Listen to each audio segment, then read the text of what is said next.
மனோஜோடைய மரணங்கிறது திரைத்துறைக்கு மட்டுமல்ல, ஏனைய நண்பர்களுக்கும் ஒரு மிகப்பெரிய இழப்பு. என்ன கேட்டிங்கன்னா, அவர் மாதிரி ஒரு சுத்தமான ஒரு ஆத்மாவை நீங்கள் பார்க்க முடியாது.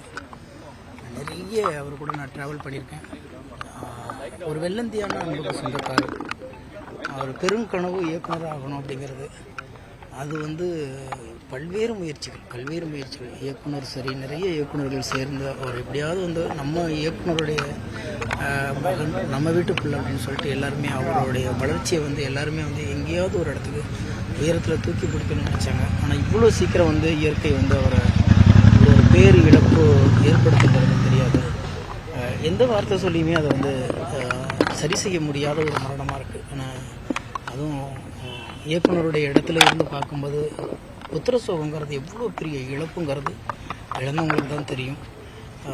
மனோஜ் தூரத்துலேருந்து பார்க்கும்போது ஏதோ விளையாட்டு பிள்ளை மாதிரி இருப்பார். உள்ளுக்குள்ளே அவ்வளோ வேட்கை அவருக்குள்ளே இருந்துச்சு.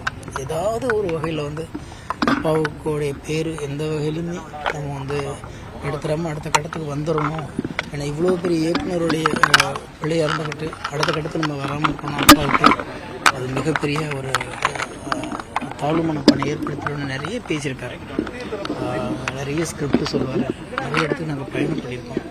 ஆனால் இந்த நிமிஷம் கூட நான் மனோஜுடைய மரணம் உண்மையாக நம்ப முடியாத ஒரு சூழலுக்கு பேர் இழப்பு. அந்த இழப்பை எப்படி சரி கட்ட போகிறாங்க திரைத்துறையும் சரி, டைரக்டரோட குடும்பமும் சரி.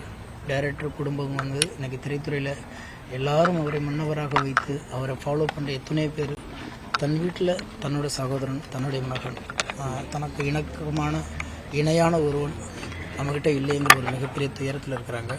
இந்த துயரத்துலேருந்து பாரதி ராஜா சார் தான் மீண்டு வரணும். அதுக்கு எல்லாம் வல்ல இறைவனை நம்ம எல்லாரும் வேண்டிக்கணும். ஏன்னா அவர் இந்த வயதிலையும் அவ்வளோ உழைத்துட்டு இருக்காரு. அந்த உழைப்பு எல்லாமே தான் பிள்ளைக்கு சொல்லுவார். அவனுக்கு ஒரு குழந்தை மாதிரியே பார்ப்பார். இவ்வளோ கல்யாணம் ஆகி குழந்தை பிறகு கூட மனோஜை ஒரு குழந்தை மாதிரியே டைரக்டர் பார்ப்பார்.